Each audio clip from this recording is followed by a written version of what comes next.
Hello everyone, my self Sonu Hardman और आज हम बात करने वाले हैं प्रश्न वाला 19 के पार्ट 2 के ऊपर। तो मैं आशा करता हूँ फ्रेंड्स कि मैंने आपको पार्ट 1 में जितना भी क्वेश्चन समझाया था यानी कि 24 नंबर क्वेश्चन तक वो आपने अच्छे से समझ करके बाकी जो क्वेश्चन नंबर कितना है 28 यानी कि आपने क्वेश्चन नंबर 27 तक प्रैक्टिस कर लिया होगा, ये मुझे अच्छे से उम्मीद है। और आज हम बढ़ते हैं यहाँ से प्रश्नमाला 19 का ही पार्ट 2 जिसमें क्या है क्वेश्चन नंबर 28 है। तो हम लोग आज यहाँ से शुरू करते हैं, ज़्यादा नहीं है, शायद कितना होगा 30-35 क्वेश्चन है यहाँ पे। लेकिन हाँ फ्रेंड्स, इसमें एक बात है कि जो हर एक मैथ जो बनने वाला है ना थोड़ा सा लंबा होने वाला है, मतलब कि इसमें हर एक प्रॉब्लम जो बनने वाला है उसमें थोड़ा सा यानी कि बोल सकते हैं कि 2 से 3 मिनट का ये टाइम ले सकता है। तो प्लीज़ आपसे रिक्वेस्ट है कि वीडियो को ध्यान से देखिएगा। और मैं एक बात आपको बताना चाहता हूँ फ्रेंड्स, दिल से बताना चाहता हूँ, वो ये कि बताइए क्या मेरे मेहनत में कुछ कमी होती है क्या जो मुझे कमेंट में गाली मिलता है? बताइए। आज एक गेमर है, वो गेमर का मैं नाम नहीं बताऊंगा, आप खुद देख लीजिएगा कमेंट में जाकर, उसने मुझे गाली दिया है। अब क्यों दिया है गाली क्या पता। वो एक गेमर है, वो गेम खेलता है, मुझे पता है, क्योंकि मैंने उस जो कमेंट किया था, जिस नाम से वो कमेंट किया था ना, उसका वो जो नाम तो वहाँ पे आ ही जाता है। उस नाम का मैंने सर्च किया यूट्यूब पे, चैनल पे जाकर सर्च किया तो मैंने देखा क्या कि उस नाम का वहाँ पे क्या है एक चैनल पे बना हुआ है, और कौन सा है वो, तो फ्री फायर खेलता है। तो बताइए कि अगर आपको वीडियो नहीं देखना है तो मत देखिए, इसमें गाली देना क्या बात है भाई। तो कमेंट में आज मुझे गाली मिला, इतना दुख हो रहा है, लेकिन मैं क्या बताऊं। लेकिन मुझे अभी भी दिमाग में एक भाई का याद आता है, उसके कारण ही मैं ये वीडियो बना रहा हूँ और उसके लिए ही मैं बना रहा हूँ, ठीक है। ऐसे मेरा बनाने का बहुत इच्छा है, क्योंकि इसके बाद मैं आपको नवोदय का तैयारी करवाऊंगा। किस चीज़ का? नवोदय का तैयारी करवाऊंगा। और उसके बाद जितना भी मैथ में जितना भी पोर्शन है ना, मैं सभी करवाऊंगा, क्लास वाइज, टॉपिक वाइज। और यदि कुछ हमसे छूट जाता है ना, तो आपसे यही रिक्वेस्ट है फ्रेंड्स कि आप मुझे कमेंट कीजिए कि आपसे ये चीज़ छूट रहा है तो आप इसको भी कवर अप कर लीजिए, ठीक है। बस यही आपसे रिक्वेस्ट करते हैं। तो चलिए बढ़ते हैं आज का हमारे क्वेश्चन की तरफ से। तो आज हमारा क्या है, हमने प्रश्नमाला 19 का क्वेश्चन नंबर 24 तक कर लिया था, और क्वेश्चन नंबर 24 के जैसे ही क्वेश्चन नंबर 27 तक बना हुआ है, ठीक है। तो आज हम लोग देखते हैं क्वेश्चन नंबर 28। इसमें क्या है, बहुत ही ईजी है फ्रेंड्स, बहुत ही आराम से समझते हैं। त्रिभुज के दो कोण का अनुपात दिया 4:5। तीसरा कोण दोनों के योग के बराबर हो तो बताना है तीनों कोण का मान क्या होगा।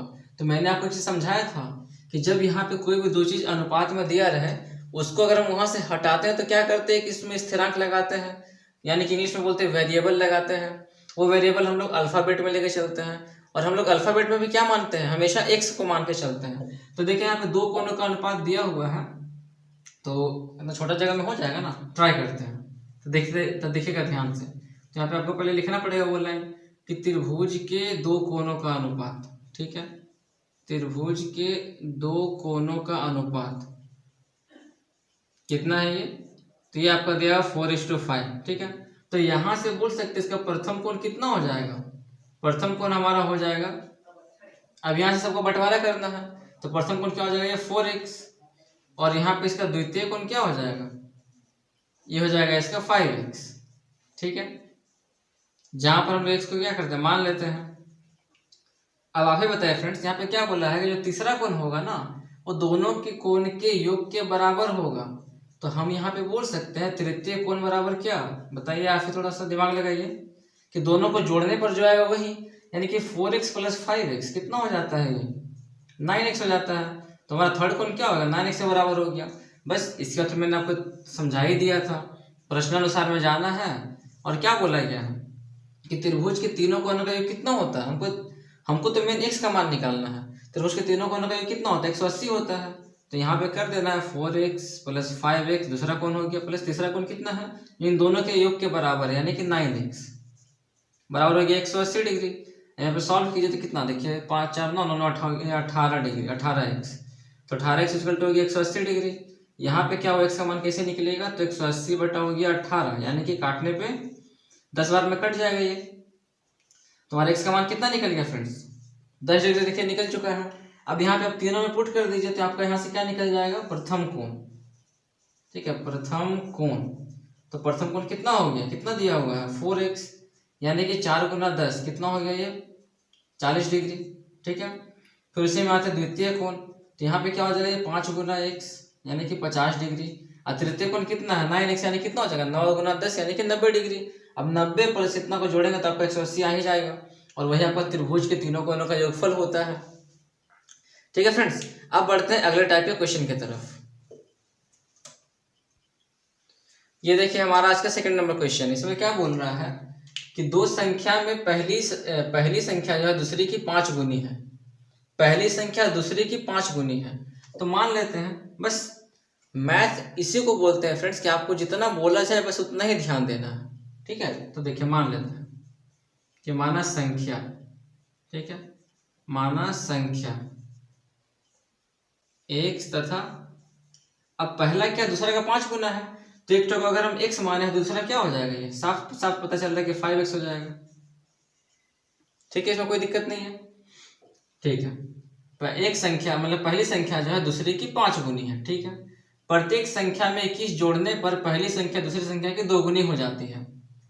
तो यहाँ पे डायरेक्ट हम यहाँ पे चलते प्रश्नानुसार में, तो क्या बोला है कि जो पहली संख्या है ना, अच्छा हाँ, पहली संख्या तो हम लोग इसको मान के चल रहे हैं, इसको थोड़ा सा चेंज कर लीजिए। मान लो यहाँ पे करते 5x, यहाँ करते x। अब आपको अच्छे से समझ में आता होगा।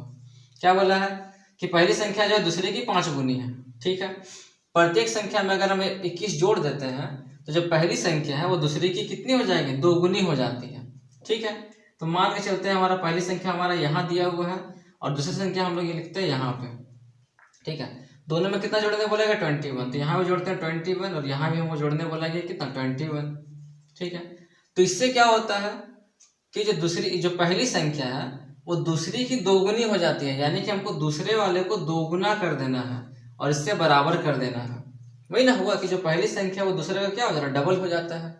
अब इसको सॉल्व करके आपको संख्या निकाल लेना है, x का मान निकालना है, फिर आपको यहाँ और यहाँ पे पुट कर देना है, तो आपका आंसर निकल जाएगा साफ साफ। मेन यहाँ पे समझना है कि ये हमारा इक्वेशन बन कैसे रहा है। इसके बाद फिर आप कैसे बनाएंगे तो आपको मैंने सिखाई दिया था प्रश्नमाला 18 में। सॉल्व कीजिए तो क्या हो गया 5x + 21 और यहाँ पे कितना 2x + 42। ठीक है, यहाँ पे घटाएंगे तो क्या आएगा, देखिए मैंने आपको ये भी सिखाया था कि इस टाइप वाले क्वेश्चन में कैसे सॉल्व करते हैं। तो x वाले को एक तरफ लेकर के आते हैं और नंबर को एक तरफ लेकर जाते हैं, यानी 5x माइनस हो गया 2x और यहाँ पे हो जाएगा 42, इधर आएगा तो क्या हो जाएगा -21। तो यहाँ पे क्या हो गया, तो 5 में से 2 गया तो बचा हमारा 3x और यहाँ पे हो गया 21। फिर यहाँ पे चलते हैं तो x का मान कितना निकल जाएगा 21 हो गया ये 3, यानी कि 3 सतह हो गया 21, तो x का मान कितना निकल गया 7 निकल गया। अब यहाँ से संख्या ही ना पूछा गया, देखिए यहाँ पे संख्या बराबर क्या हो जाएगा, एक हो गया हमारा 7, दूसरे क्या हो जाएगा 5 गुना x बोला गया, यानी कि 5 गुना 7 कितना 35। तो संख्या हमारा क्या क्या है 7 और 35 है, बस हो गया। अगर आप दोनों को जोड़ के जैसा ये बोला गया वैसे अगर आप करते हैं तो आपका जाहिर सा बात है साफ साफ पता चल जाए कि जो पहली संख्या है दूसरी की 2 गुनी हो जाएगी। ठीक है, अब बढ़ते हैं अगले क्वेश्चन की तरफ, क्योंकि इसमें हर एक क्वेश्चन जो लगातार है ना फ्रेंड्स 28 नंबर से लेकर के 35 नंबर तक हर एक क्वेश्चन अलग अलग तरीके से बनेगा, इसलिए मैं आपको हर एक क्वेश्चन बताऊंगा और थोड़ा सा वीडियो बड़ा बनेगा, इस कारण से मैंने इसे सेकंड पार्ट में तोड़ा था। ठीक है, तो बढ़ते हैं थर्ड नंबर क्वेश्चन की तरफ। ये देखिए फ्रेंड्स, इसमें मैं आपको ये वाला क्वेश्चन बताऊंगा और ये क्वेश्चन आपका होमवर्क रहेगा, क्योंकि मैंने आपको इसके जैसा बहुत सारा मैथ समझाया था। तो पहले आप यहाँ पे ध्यान दीजिए, क्या बोला है कि दो संख्या का अनुपात 5:3 है, उसका अंतर 18 है, तो संख्या बतावे। ठीक है, ठीक है, समझिए ध्यान से। तो संख्या का हमारा अनुपात दिया 5:3, तो यहां से बताइए कि हमारा प्रथम संख्या क्या हो जाएगा, प्रथम संख्या बताइए क्या हो जाएगा, यहां से टूट के निकलता है ना, यानी 5, और जब हम लोग अनुपात तोड़ते हैं तो क्या होता है कि हमको स्थिरांक देना पड़ता है, यानी 5x हो गया। फिर आते हैं द्वितीय संख्या, तो प्रथम में जब द्वितीय लगा देंगे तो द्वितीय संख्या क्या हो जाएगा हमारा, बहुत ईजी है फ्रेंड्स, बहुत ही ईजी है 3x, जहां पर x हमने मान लिया था। प्रश्नानुसार में आते हैं, क्या बोला है, दोनों का जो अंतर है ना वो 18 दिया है। अंतर मतलब होता है डिफरेंस, यानी हमको घटाने पर 18 आ रहा है, यानी कि अगर हम 5x में जब 3x को जब घटाते हैं तब जाके हमारे आंसर कितना आता है 18 आता है। अब इसको आपको सॉल्व करके x का मान निकाल लेना है और यहाँ पे आपको x का मान पुट कर देना है। देखिए घटाने पे कितना आ गया 2x, यानी कि आ गया 18 यहाँ पे।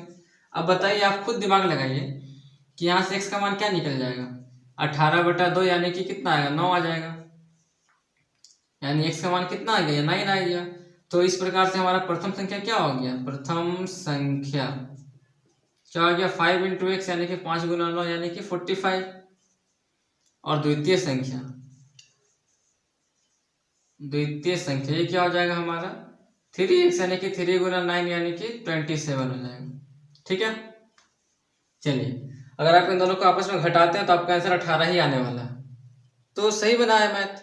अब यहाँ समझ यहाँ क्या बोला है, 3 लगातार संख्याओं का जो योग है वो 51 है। एक सेकंड,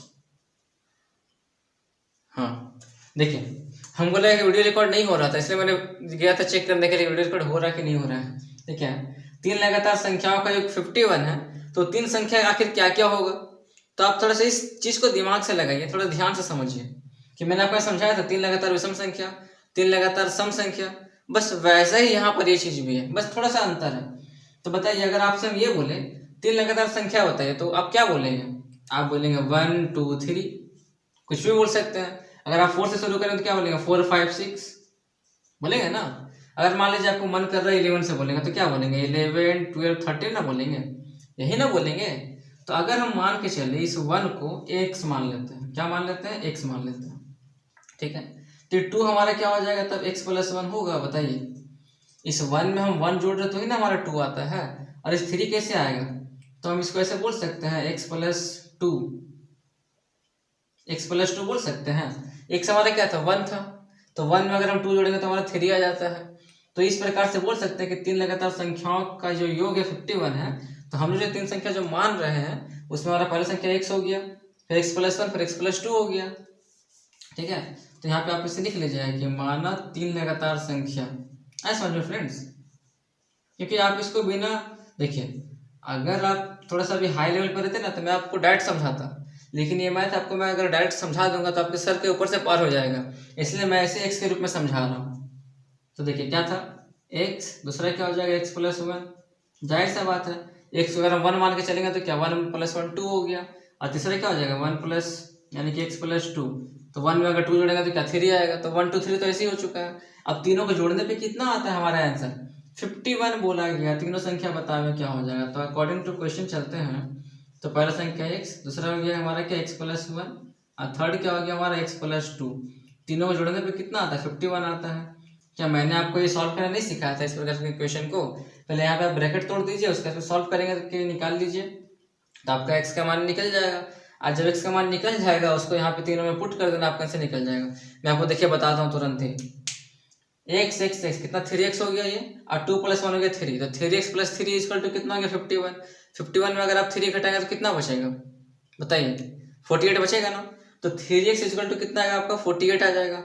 आप वहाँ पे जब x का मान निकालेंगे तो 48/3 करेंगे, तो 3 से 48 कितने बार में कटता है, तो आपको ये पहाड़ा अगर याद होगा तो आप क्या बोलेंगे कि 16 3 48 होता है ना, यानी हमारा x का मान क्या निकल गया 16 निकल गया। तो यहाँ बैठेंगे तो x का मान निकल जाएगा 16, 16 प्लस 1 17, 16 प्लस 2 18, यानी कि हमारा 3 लगातार संख्या क्या हो गया जिसको जोड़ने पर 51 आता है, वो हो गया हमारा क्या 16 17 18। अब बताइए कि यहाँ पर आपको कोई भी क्वेश्चन चेंज कर दे, मान लीजिए यहाँ बोलेगा 102 है 512 है, तो क्या फर्क पड़ता है आपको, तरीका तो पता है कि जब भी बोलेगा हमको 3 लगातार संख्या तो आपको इस चीज को याद रखना है, इस पैटर्न को आपको याद रखना है। ठीक है, अब बढ़ते हैं अगले प्रकार के क्वेश्चन की तरफ। यहाँ समझिए फ्रेंड्स इसमें कैसे बनता है ये मैथ। क्या बोला है कि 15 वर्ष बाद यश की आयु उसके वर्तमान आयु की 4 गुनी हो जाएगी, तो यश की वर्तमान आयु क्या है ये बताइए। समझिए ध्यान से क्या पूछा, यश की वर्तमान आयु देखिए पूछा गया, तो मान के चलते हैं माना यश की वर्तमान आयु, ठीक है, माना यश की वर्तमान आयु कितना, तो क्या मानेंगे x ही मानेंगे ना, यानी कि 100 वर्ष।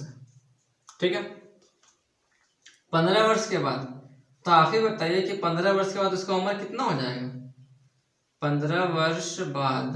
ठीक है, 15 वर्ष बाद यश की आयु, ठीक है, 15 वर्ष बाद यश की आयु कितना हो जाएगा ये, तो x प्लस 15 हो जाएगा, यही ना होगा, ज़्यादा से यही ना होगा। मान लीजिए कि यदि अभी आपका उम्र हो रहा है 5 वर्ष, तो 15 साल के बाद कितना हो जाएगा 20 वर्ष होगा, वही ना होगा। आते हैं प्रश्नानुसार में, तो क्या बोला है, तो हाँ 15 वर्ष के बाद यश का जो आयु है 15 वर्ष के बाद यश का जो आयु है उसकी वर्तमान आयु का 4 गुनी हो जाएगी। यानी 15 वर्ष के बाद जो यश का जो आयु है, सुनिएगा ध्यान से, 15 वर्ष के बाद यश का जो आयु है उसका वर्तमान उम्र का 4 गुना हो जाएगा। 15 वर्ष के बाद यश का जो आयु है उसका वर्तमान उम्र का 4 गुना हो जाएगा। ठीक है, अब यहाँ देखिए, अब यहाँ से आपको x का मान निकाल लेना है, फिर वहां से सॉल्व कर देना। तो कितना आएगा देखिए, हम x को उधर लेके चले आते हैं तो 15 और कितना हो जाएगा ये, तो 4x माइनस हो गया x। ठीक है, घटाए 3x आ गया ना। अल्टी पल्टी करते हैं, जो यहाँ पे उसको उधर लिख लेते, क्या फर्क पड़ता है, पूरा पूरी हम लोग उतार रहे हैं ना। तो 3x इक्वल टू हो गया 15, यहाँ से निकालिए x का मान कितना आ जाएगा, तो x इक्वल टू 15 बटा हो गया 3, तो 3 × 5 = 15 कट जाएगा ये। तो हमारे यहाँ से x का मान कितना निकल गया ना, 5 वर्ष। ठीक है, तो उसका वर्तमान आयु कितना है, 5 वर्ष है। तो आप यहाँ पे क्या लिखेंगे लास्ट में कि यश की वर्तमान आयु 5 वर्ष है। यश की वर्तमान आयु 5 वर्ष है। मैं आपको देखिए यहीं पर चेक भी करवा देता हूँ कैसे 5 वर्ष होगा। तो क्या बोला है कि 15 साल के बाद उसका उम्र 4 गुना हो जाएगा। तो बताइए कि अभी उसका उम्र अगर 5 साल है तो 15 साल के बाद उसका उम्र कितना हो जाएगा। तो आप बोलेंगे क्या कि 15 + 5 20 वर्ष हो जाएगा। सही बात है, 20 वर्ष हो जाएगा। तो क्या बोला है कि अभी वाले उम्र का 4 गुना हो जाएगा। तो क्या 5 × 20 नहीं होता है, होता है ना। आप इसमें 15 जोड़िए या फिर आप इसको 4 से गुना कीजिए, बात तो वही आने वाला है। तो हम ये बोल सकते हैं कि हमारा जो आंसर बना वो सही बना है। अब बढ़ते हैं अगले क्वेश्चन की तरफ, ध्यान से देख लीजिए इसको। अब देखिए फ्रेंड्स, मैं कोई बात बताना चाहता हूँ कि यदि आप मेरा वीडियो देख रहे हैं और आप प्रश्न वाला 19 तक पहुंच चुके हैं, तो मुझे उम्मीद है कहीं ना कहीं कि आपके पास बुक तो होगा ही होगा ना बुक, क्योंकि बिना बुक का तो आप इतना तक पहुंचेंगे नहीं। अगर आप मेरा हर एक वीडियो को देख रहे हैं तो मैं बात कर रहा हूँ। और मेरा ऐसा बोलने का मकसद भी यही है ना कि देखिए, क्वेश्चन नंबर 33, 34 और 35 तो थोड़ा छोटा है, बट 33 और 34 जो है थोड़ा सा इतना लंबा क्वेश्चन दिया हुआ है बढ़ा चढ़ा के, कि अगर मैं क्वेश्चन बताना शुरू करूँ तो बस वो यहाँ पे आके खत्म होगा, यहाँ पे आके वो खत्म होगा। तो क्या इतना छोटा जगह बन जाएगा, क्या नहीं बन पाएगा। तो मैं आपको ये बोलना चाह रहा हूँ कि मैं क्वेश्चन पढ़ूंगा, आपको ध्यान से समझना है। और आपके पास तो बुक होगा ना, तो आप उसे बुक को पास में ही रखिए, उस बुक को आप पास में रखिए।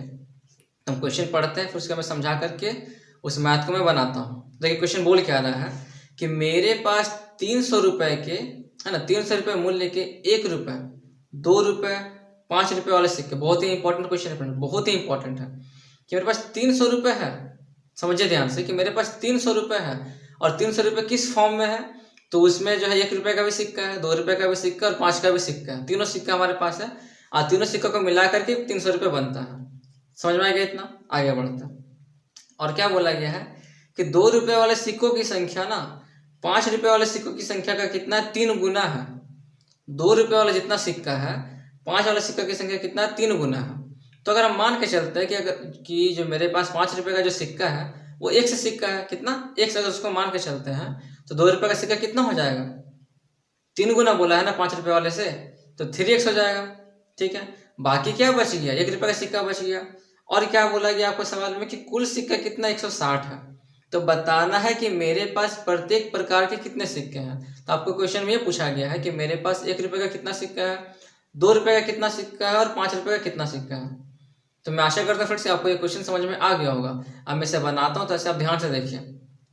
इस क्वेश्चन को पढ़ कर ना मुझे एक चीज़ याद आता है कि मैं अपने स्टूडेंट को पढ़ा रहा था, क्लास 8 का था वो, क्लास 8 का वो NCERT का मैथ बना रहा था, मैं उसे समझा रहा था।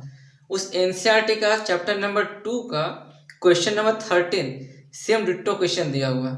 उसमें वो देखिए इंग्लिश में दिया हुआ है और इसमें आपको अर्चना में हिंदी में दिया हुआ है। तो मैंने उसे बताया था कि देखो ये बहुत ही इंपॉर्टेंट क्वेश्चन है, और देखिए सेम यहाँ भी आई है वही चीज़, मुझे भी वही चीज़ दिमाग में आ रहा था। ठीक है, तो समझ चलिए बनाते हैं। तो क्या है, कैसे बनेगा यहाँ पे, तो पहले लिखते कुल सिक्का है कितना, और लिख लेते हैं यहाँ पे कुल सिक्का बराबर, ध्यान से समझिएगा फ्रेंड, बहुत ही इंपॉर्टेंट क्वेश्चन है ये। कुल सिक्का बराबर कितना है, ये कितना 160 है। Most important question. ठीक है, और क्या बोल रहा है कि 2 रुपये का जो सिक्का है ना वो 5 रुपये का सिक्का का 3 गुना है। तो मान के चलते हैं, माना 5 रुपये वाले सिक्कों की संख्या, ठीक है, 5 रुपये वाले सिक्कों की संख्या। तो 5 रुपए वाले सिक्कों की संख्या अगर हम मान के चलते हैं कि वो अगर 1 से है तो 2 रुपए वाले सिक्का की संख्या कितना हो जाएगा। तो अभी मैंने आपको समझाया था कि 5 रुपए का सिक्कों की संख्या जितना भी रहेगा ना उसका 3 गुना हो जाएगा कितना, 2 रुपए वाले सिक्कों की संख्या। तो ठीक है, ये 3x। और क्या बोला है देखिए, अब जब ये निकल चुका है 5 रुपए वाला 2 रुपए वाला, तब क्या बचा, 1 रुपया बचा है ना। कुल सिक्का हमारे पास 160 है, तब आप ही बताइए कि 1 रुपए का सिक्का कितना हो जाएगा।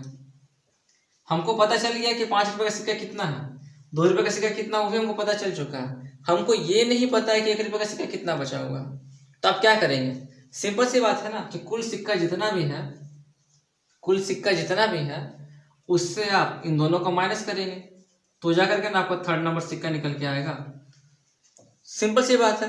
अगर आप मान के चलिए कि आपको मैंने दिया 160 रुपये, ठीक है, आपने क्या किया उसमें से 160 रुपये में से आपने पहले भाई को दे दिया 10 रुपये, ठीक है, दूसरे भाई को दे दिया उसका 3 गुना यानी कि 30 रुपये दे दिया। तो आपके पास कितना बचेगा, सिंपल सी बात है, कितना बचेगा। तो पहले को आपने दिया था 10 रुपये, दूसरे को दिया 30 रुपये, तो 30 प्लस 10 हो गया 40 रुपये। आपके पास बचेगा कितना, तो बोलेंगे कि मेरे पास तो बचा 120 रुपये। कैसे आया वो, तो आपके पास कुल जितना था उसमें से आप इन दोनों को माइनस किया तब ना आपके पास बचा वो। बस वही कॉन्सेप्ट यहाँ पे भी लग रहा है। सॉल्व कीजिए, कितना आ गया यहाँ पे, तो 160 माइनस और x प्लस 3x यानी कि 4x हो गया यहाँ पे, प्रश्नानुसार में आता है। अब देखिए क्या बोला है यहाँ पे, हाँ 300 रुपये है उसके पास, 2 रुपये का सिक्का इतना है, ठीक है, कुल सिक्का इतना, तो प्रत्येक प्रकार के सिक्का कितना हो जाएगा, ठीक है। तो चलिए बनाते हैं और क्या। तो 1 रुपये का सिक्का कितना है, 160 माइनस 4x, 160 माइनस 4x हो गया। 2 रुपये का कितना है, तो 3x, तो प्लस 3x। और 3 रुपये वाला सिक्का कितना है, तो 5x है सिर्फ, तो x। ये तीनों मिलाकर कुल कितना रुपये हो रहा है मेरे पास, 300 रुपये हो रहा है। कितना हो रहा है, 300 हो रहा है। बस सॉल्व कीजिए यहाँ पे, इसको x का मान निकालिए, यहाँ पर x का मान पुट कीजिए तो आपका तीनों सिक्का निकल जाएगा नंबर में। देखिए ध्यान से, तो हो गया 160, तो 3 प्लस 1 हो गया 4। ये क्या मतलब चल रहा है,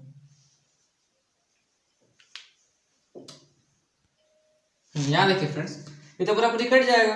देखिए यहाँ पे मैंने एक मिस्टेक क्या किया, आपने भी ध्यान नहीं दिया और मुझे भी ध्यान नहीं था हड़बड़ी वाले चक्कर में। यहाँ पे क्या बोला है, यहाँ पे बोला है 1 रुपये का कितना सिक्का 160 माइनस 4x है, यानी इसको हमको 1 से गुना करना है। तो 2 रुपये का सिक्का कितना 3x है, यानी कि 2 रुपये का सिक्का को आपको 2 से गुना करना है। और 3 रुपये और 5 रुपये का जितना भी सिक्का है उसको आपको 5 से गुना करना है, प्लस 5 गुना x इक्वल टू कितना 300 रुपये आ गया। आया समझ में। तो जो रुपये का सिक्का जितना आपको उससे गुना करना पड़ेगा। वही तो मैंने देखा कि कट जा रहा भाई, तो बचत तो जरा 0। तो जब x रहेगा नहीं तो निकालें किसका मान, तब दिमाग में आया कि अच्छा ऐसे था ये। तो देखिए 1 रुपये सिक्का इतना तो 1 से गुना किए, 2 रुपये का इतना तो इसे 2 से गुना किया, और 5 का है तो 5 से गुना किया वाला 300। तो कितना आ गया 160 माइनस 4x, 2 प्लस 2 गुना 3 हो गया 6x, और यहाँ पे हो गया 5x बराबर हो गया 300। 160 माइनस कितना हो जाएगा, तो 6 प्लस 5 हो गया 11, 11 में 4 गया तो बचा आपका कितना 7x, प्लस में हो जाएगा 300। नहीं कैसे आया भाई, तो आपको मैंने समझा दिया था ना, प्लस प्लस होता है जोड़ते हैं तो 6 5 हो गया 11, इसमें 4 घटाएंगे तो 7x, तो 7x इक्वल टू कितना हो गया 300 माइनस 160। जगह तो बहुत कम बचा हुआ है, ठीक है, मैं यहाँ पे आपको करवा देता हूँ। तो घटाने पे कितना आएगा 160 और यहाँ पे 140, जोड़ने पे 300 आता है, तो इसका मान कितना निकल गया 140 बटा हो गया 7, तो 20 सत्य होता है ना 140, तो इसका मान कितना निकल गया 20 निकल गया ना। तो मैं यहाँ पे डाट करता हूँ, तो 5 रुपये का तो 5 रुपये वाले सिक्कों की संख्या कितनी हो गई 20 हो गई, ठीक है। 2 रुपये वाले सिक्कों की संख्या कितनी हो गई, तो 3 गुना था ना उसका, तो 3 गुना 20 से कितना नहीं कितना 60 हो गया, और बाकी जो बचा वो हमारा ये हो गया 1 रुपये वाले सिक्कों की संख्या। तो इसका देखिए कितना निकल के आएगा, ये सामने में 160 माइनस 4 गुना 20, यानी कि 160 माइनस हो गया 80, तो कितना आंसर आ रहा है 80 आ रहा है। अब देखिए फ्रेंड्स एक चीज, इस सिक्कों की संख्या है, हमारा कुल सिक्का कितना 160 दिया हुआ है, जोड़िए इसको 160 आ रहा कि नहीं आ रहा, 20 प्लस 60 80 हो गया, प्लस ये 80 80 कितना 160 हो गया। तो हम ये बोल सकते हैं ना कि हमारा ये वाला मैथ सही बना है, और मैं आशा करता हूँ कि आपको ये कॉन्सेप्ट अच्छे से समझ में आ गया होगा। अब बढ़ते हैं 34 और फिर पढ़ते 35। ठीक है, मानना पड़ेगा फ्रेंड्स। क्या मानना पड़ेगा? देखिए कि 34 नंबर वाला क्वेश्चन भी सेम है जैसा मैंने उसको समझाया था क्लास 8 वाले को। यानी कि क्लास 8 का जो एनसीईआरटी का मैथ दिया है ना इंग्लिश में, वो आपका देखिए हिंदी में आपको अर्चना मैथ में दिया गया है, तो आप थोड़ा सा समझिए। और एनसीईआरटी का जो मैथ होता है ना, एकदम टू द पॉइंट होता है। टू द पॉइंट मतलब कहने का ये होता है कि इसका हर एक क्वेश्चन बहुत इंपॉर्टेंट होता है।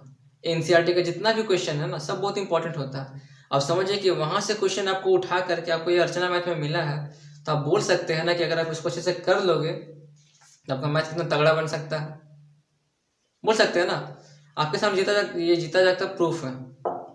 चलिए शुरू करते हैं। 34 में क्या बोला समझिए ध्यान से। इसमें बोला ये है कि एक प्रतियोगिता में आयोजकों ने तय किया, ठीक है, एक प्रतियोगिता में आयोजकों ने तय किया कि प्रत्येक विजेता को 100 रुपये में मिलेगा और प्रत्येक प्रतिभागी को 25 रुपये पुरस्कार में दिए जाएंगे। मतलब ये कि जो जीत रहा है, ठीक है, जो जीत रहा है उसको 100 रुपये मिलेगा, लेकिन जो हार रहा है ना उसको भी 25 रुपये दिया जाएगा, ठीक है, ताकि उसको भी कुछ अपना शेम फील ना हो। उस कारण से ही उसको भी, हारने वाले को भी मिलेगा 25 रुपये। इस प्रकार से जब वो बांटते रहता है पैसा, तो कुल कितना रुपये बांट देता है? 3000 रुपये बांट देता है। कितना? 3000 रुपये। और उस जो प्रतियोगिता जो हो रहा था उसमें टोटल 63 प्रतिभागियों ने भाग लिया था, ठीक है। अब उसमें ही पैसा बांटेगा ना। चलिए करते हैं। तो पहले मान के चलते हैं कि माना विजेता प्रतियोगिता क्या है, प्रतिभागियों में विजेताओं की संख्या। तो मान के चलते हैं माना विजेताओं की संख्या, थोड़ा सा ये और बड़ा होता लेकिन मैंने इसे नहीं लिखा कि माना प्रतियोगी में विजेताओं की संख्या। मान के चलते कि अगर वो 1 से है, कितना है? 1 से है, तो हारने वाले की संख्या कितनी हो जाएगी? तो यहाँ लिखिए कि प्रतियोगी में हारने वाले की संख्या। एक सेकेंड, हारने वालों की संख्या, तो ये कितना हो जाएगा फ्रेंड्स? हारने वालों की संख्या। क्या बोला गया? जब टोटल प्रतियोगी 63 है, उसमें से 1 से हमारा जीतने वाला है, तो हारेगा कितना? उस टोटल से घटा देंगे। सिंपल सा तो लॉजिक है फ्रेंड्स, है ना, सिंपल सा लॉजिक। क्या आपके पास अगर 50 रुपये है, उसमें से किसी को आपने दे दिया 10 रुपये, तो आपके पास कितना बचेगा? क्या 50 ही बचेगा? 40 बचेगा ना। तो वो 40 आया कैसे? तो 50 - 40, 50 - 10 करेंगे तो ना हमारा 40 आएगा। प्रश्नानुसार में सॉल्व करते हैं तो क्या हो जाएगा? यहाँ पे क्या बोला है? जो विजेता है उसको मिलेगा 100 रुपये, यानी इसको मिल रहा है कितना? 100 रुपये। तो बोल सकते हैं 100 गुना x। हारने वाले को मिल रहा है 25 रुपये, तो 25 गुना कितना का? 63 - x। और कुल रुपये बटा कितना आ रहा है? तो 3000 रुपये। बस यहाँ से आपको इसका मान निकालना है, वहाँ पे पुट करना। कि आपसे सॉल्व नहीं हो पाएगा। इसको मैं आपको टास्क देता हूँ, आप इसे सॉल्व कीजिएगा, इसका मान निकालिएगा, वहाँ पे पुट करेंगे तो आपका निकलेगा विजेताओं की संख्या, और फिर जब घटाएंगे तो आपका निकलेगा ये हारने वालों की संख्या, ठीक है। तो और फिर बनाने के बाद आप मुझे कमेंट कीजिएगा फ्रेंड्स, तो मैं समझ जाऊँगा कि आप सच में मेरे साथ प्रैक्टिस कर रहे हैं, आप मेरे साथ मेहनत कर रहे हैं, मेरा मेहनत बेकार नहीं जा रहा है। कमेंट करिएगा तो ही मैं समझूंगा। अब बढ़ते हैं लास्ट क्वेश्चन की तरफ। ये भी देखिए फ्रेंड्स, मैं आपको यहाँ पर ही समझा देता हूँ, आप इसे ध्यान से समझिए। पहले क्या बोला 35 नंबर पे? यहाँ पे ये बोला गया है, सेम डिटो क्वेश्चन है। क्या बोला है कि 100 रुपये, 50 रुपये और 10 रुपये वाले नोटों का अनुपात दिया 2:3:5। क्या देखे दिया है? तो 100 रुपये, चलिए लिख देते हैं, 100 रुपये, 50 रुपये और 10 रुपये वाले नोटों का ये अनुपात दिया गया, ठीक है। नोटों का अनुपात कितना दिया गया है? ये अनुपात 2:3:5। तो 2:3 हटा ही नहीं, 5 हो गया, ठीक है, हटा नहीं तो ठीक है, 2:3:5 दिया हुआ है। और कुल रुपए कितना देखे दिया गया? तो इकाई, दहाई, सैकड़ा, हजार, 10,000, लाख, यानी 4 लाख रुपए है। टोटल रुपए आपके पास 4 लाख है, जिसमें से 100 रुपये, 50 रुपये और 10 रुपये वाला जो नोट है ना, वो 2:3:5 के रेशियो में इसको बांटा गया है। तो बताना है कि प्रत्येक नोटों की संख्या कितनी हो जाएगी। तो क्या आप नहीं बता सकते हैं? अनुपात में देखिए बांटा गया है, तो हम ये बोल सकते हैं कि 100 रुपये वाले नोटों की संख्या कितनी है? सबको बंटवारा कर देते हैं। तो लिखे यहाँ पे 100 रुपये वाले नोटों की संख्या। नोटों की संख्या कितनी हो जाएगी? अनुपात को तोड़ दीजिए तो 2x हो जाएगा, जहाँ पे x हम लोग मान लेते हैं। 50 रुपये वाले कितना हो जाएगा? तो 3x हो जाएगा। और 100 कितना 10 है ना, और 10 रुपये वाले नोटों की संख्या कितनी हो जाएगी ये, तो 5 है, अनुपात में तो 5x हो जाएगा। और कितना आसान हो गया ये, बस जो मैंने आपको समझाया था 33 नंबर क्वेश्चन सेम वैसा ही है। 100 रुपये वाला है 2 गुना, है ना, 2x है ये, तो 100 गुना 2x प्लस 50 रुपये वाला है 3x, तो 50 गुना 3x प्लस 10 रुपये वाला नोट है कितना 5x, तो यहाँ पे क्या करना 10 गुना करना 5x, और कुल मिलाकर कुल कितना रुपया हो रहा है 4 लाख, यानी इकाई दाई सैकड़ा हजार 10,000 लाख हो रहा है। सॉल्व कीजिए कितना आया, देखिए 200x यहाँ पे हो गया प्लस 150x तो यहाँ पे हो गया, और प्लस 50x यहाँ पे हो गया, बराबर है कितना आ गया 4 लाख आ गया, 5 जीरो है। ठीक है, अब यहाँ देखिए जोड़ने पे कितना आएगा ये, तो 150 प्लस 50 200 हो गया, 200 प्लस 200 हो गया 400 रुपये सॉरी 400x हो गया, 400 से इसको भाग देंगे तो कितना आएगा हमारा 1000 रुपये आएगा ना, आ गया आपको 1000 रुपये। उस 1000 रुपये को आप यहाँ पे पुट करेंगे तो क्या होगा कि 100 रुपये का कुल कितना नोट 2000 नोट, 150 का कितना नोट तो 3000 नोट, मतलब 3000 पीस है। और 10 रुपये का कुल कितना नोट तो 5 गुना 1000 यानी कितना 5000 नोट। हाँ समझ फ्रेंड्स, कितना इजी क्वेश्चन देखिए दिया हुआ। और ये लास्ट का जो तीनों क्वेश्चन है ना बहुत ही इंपॉर्टेंट है, क्योंकि एनसीईआरटी का क्वेश्चन बहुत ही इंपॉर्टेंट होता है, और ये तीनों क्वेश्चन वहाँ से ही लिया गया है, क्योंकि मैंने इसे पढ़ाया तो मुझे याद है अभी भी वो क्वेश्चन, थोड़ा सा मेरे दिमाग में चकराया था ये, लेकिन उन्होंने समझा दिया उसे कि किस प्रकार से बनेगा। ये तीनों क्वेश्चन बहुत ही इंपॉर्टेंट है, इसे अच्छे से प्रैक्टिस कीजिएगा, क्योंकि आगे जा करके बहुत काम आने वाला है अगर आप सच में मैथ में तैयारी करना चाहते हो तो। ठीक है, so thank you friends, Radhe Radhe. मैं आपको मिलता हूँ कल, जब तक के लिए बाय बाय।